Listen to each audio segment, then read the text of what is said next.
Hello to all my friends out there. Hi, you guys. I hope everyone is doing okay. This video is prepare for what? For part 2. Okay. Most of you have probably seen it. 3 prophetic warning dreams. Brace yourself, Pastor Dana Coverstone. March, April, and July was part 1, and September, October, and November is part 2. And in his dream, he saw rioting, he saw fires, and he saw mayhem going up to the point of the election. So I decided to do my own part 2. Prepare part 2 for my followers. Okay, here in San Diego, it's brutally hot, and it's been brutally hot for a couple months. And here, it will continue to be really hot until November. I used to work in low-end shops, and I used to think, you got to be kidding. I have photos of myself that I remember being sweaty as could be on Halloween. Another thing, Halloween is kind of evil too. I don't really like it that much anymore ever since my son's best friend was murdered. Yes, on Halloween. So, okay, so September, October, November. Okay, we pretty much got the green light to go back and open our businesses in September. So, and everything should be okay. We should be able to work. The COVID is blown over, and not so quick. Okay, Jacob Blake was shot in the back. I think it was in the back. He was shot several times. Now he's paralyzed. Okay, today in Washington, there was some kind of protests and someone was killed, and I assume whoever killed him is incarcerated. So now that's 3 people. So this kind of stuff is multiplying. There's protests in Portland, in New York. It hasn't been too bad here yet. And they're protesting the police brutality, which is wrong.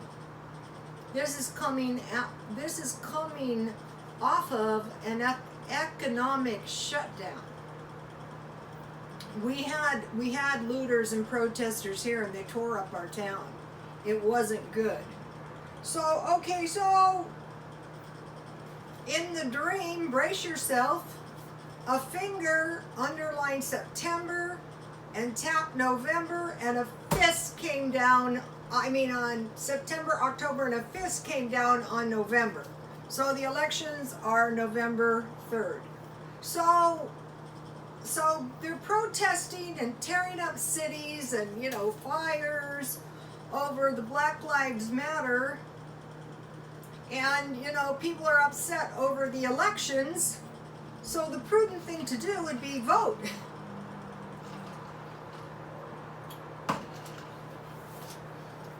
Those are bad issues, but I see, and I'm not a psychic, and God didn't tell me this, this is what I see as worrisome. 1, unemployment runs out, and you don't have a job to go back to, and you don't have any money. Number 2, mass evictions. You don't have a roof over your head. You don't have a job. You don't have any money. And mass foreclosures. Now these are big issues, and these are looming, and they're out there. And we've had massive floods. We've had fires. We haven't had any earthquakes yet. We haven't had the fires down here yet. But here, fire season is September. Okay, so now what we want to do is we want to prepare. So hopefully, if you've been following me, you've been stockpiling food and water. So what are we doing? Well, we're preparing to shelter in place if the violence and the looting gets too bad. Then, and while we're sheltering in place, we have food, water, gas, and cash. Gas brings us prepared to evacuate. If things get too bad, we want to prepare soon, or we want to evacuate sooner than later, because here the protesters block the freeway exit. But we can go the back way, maybe, depends. Depends how bad the looting is. Another thing is they might just take the opportunity to loot the neighborhoods. Also, if you're not home, it's easier for them to loot your house. Another thing is, if you get into the massive crowds and you get the COVID and you take it back to your neighborhood and everybody catches it, like that is what happened last time, so they know exactly where the protesters came from. And you could get it, and you could maybe not survive, or you could get injured like the guy today and die. I felt sorry for his friend. So, one of the things you want to protect is your vehicle. Now in these protests, I think they're coming in, at least here, from the trolley center. So you would want to evacuate somewhere where there was no access with the trolley to bring them in. And you want to protect your valuables. If you live in a bad area, you want to remove everything of value so somebody can't rip it off. Okay, so this is a bad thought, these things. Okay, if military comes in to control these mass protests, the military could bring the COVID from other areas. And another bad thing is the hospitals could be overwhelmed. You don't have to be a psychic to think of this, just think of stuff through. So last time they tore up the businesses, they just barely got a chance to open. Some of them have been open one day now. And looks pretty bleak so far. I'm not doing anything different until the first of the year. I'm going to be doing exactly what I have been doing all year for the rest of the year. Also, they're saying that Walmart doesn't expect as much money because of, no unemployment, no jobs, no money. Okay. Another thing that could happen here is they could close the borders. If it gets bad, they can just shut those borders down, and I wouldn't doubt that.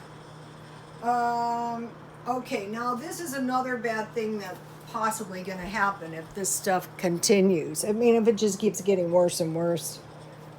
The stock market could crash, or it could dip way down. Also, New York City, people are leaving there. They don't want to live there. It can affect the value of properties because if there's protests and looting and burning, people with enough money are going to exit, leaving only the people that are burning, looting, and the real estate could crash. If people don't pay their rent, people can't afford income property. A lot of people depend on the rents for income and to pay their bills. Also, on the last protest, Walmart and the stores were closed for a few days. They trashed bonds. They wrecked the bank, the ATM. That bank has been a mess ever since. There's still no ATM in the front. That whole strip mall was destroyed. Downtown La Mesa was destroyed.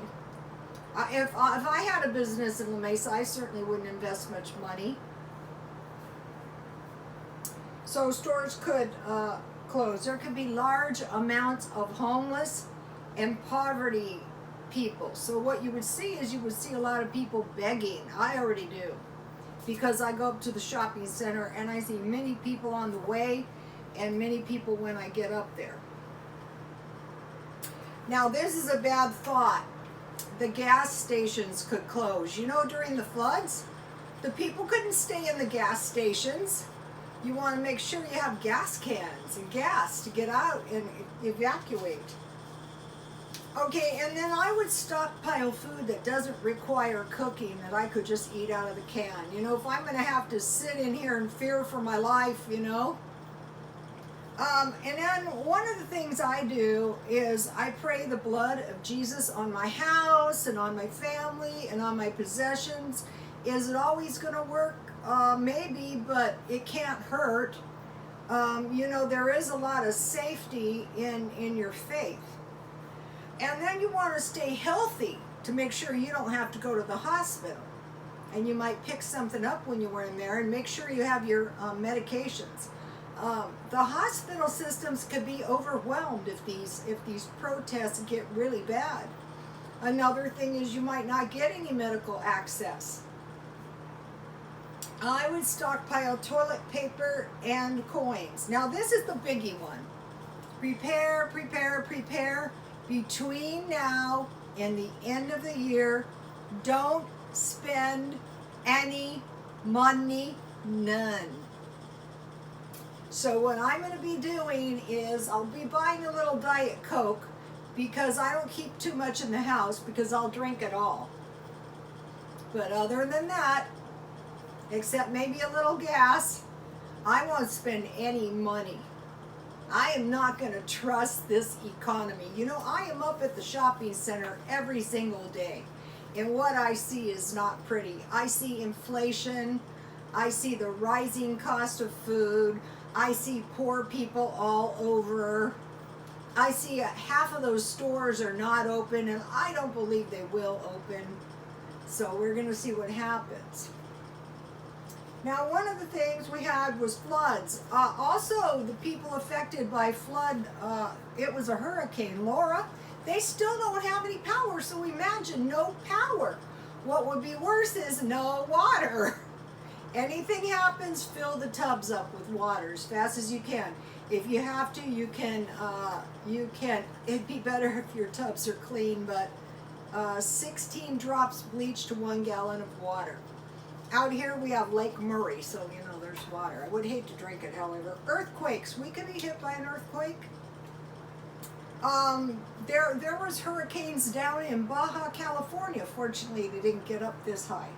Okay, fires. Yeah, we can be hit anytime by fires. And let me tell you, when we are hit by fires, it is miserable.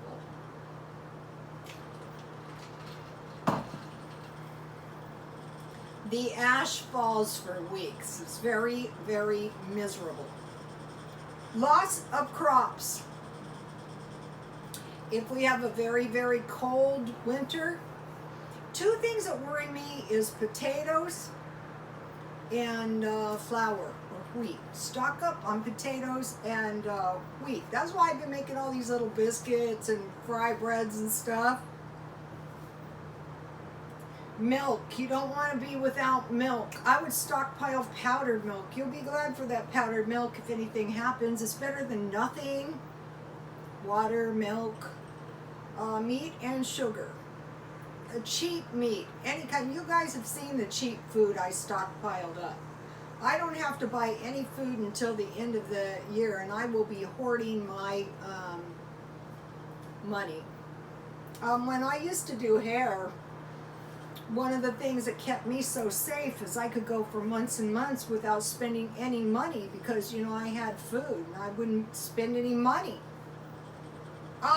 If you're not used to living very lowly, you learn it. So you just say, okay, today I'm not spending any money. When I walk, I might buy a couple Cokes, but I spend very little money, and it's going to be even less now.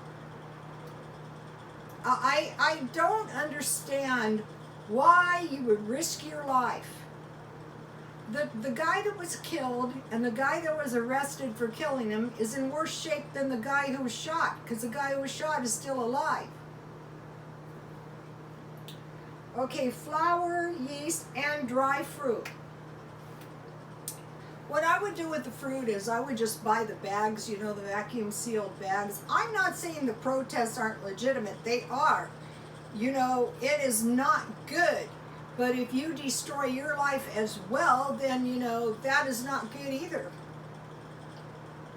Generally, I avoid all most fortune tellings or future tellings, but if I was going to predict anything in the future, what I would worry about is food shortage, famine, recession, depression, and insects. And sewage, you know, problems with the sewage. And so the way, like, the way you create your future is each day. So we live today as best we can. We're as careful as we possibly can be. Mainly we're staying in the house for the rest of the year. That's not good for the economy when people aren't leaving the house. That's why I was working on my balcony. I'm trying to get out and walk every single day because there might come a time that we cannot get outside because of the looting and violence. In California, now San Diego is totally untrustworthy because we have the racial issues and I could see them going out of control, but politically it's totally illogical because we're a blue state. Now if California started swinging red, it would be such a slaughter, it wouldn't make sense to get out there and get yourself killed either. Now that's probably not happening, but so what I would prepare for is I would prepare for the worst. I would prepare for part 2. If you haven't seen the brace yourself, I would brace myself. I have been bracing myself all year. I watch as many videos as I can on every kind of topic that is pertinent to me. So just take it one day at a time, but don't spend any money. This is not the time to be, hopefully you didn't spend your stimulus check, but if you did and you get another one, try to be as careful as you possibly can with it. Okay, you guys, please like, comment, and subscribe. And if you have any good comments, they would be greatly appreciated. If you can be civil, that would be appreciated as well. I like to hear everyone's opinions. I would like to hear what you guys are doing to safeguard your future. All right, you guys, God bless you all.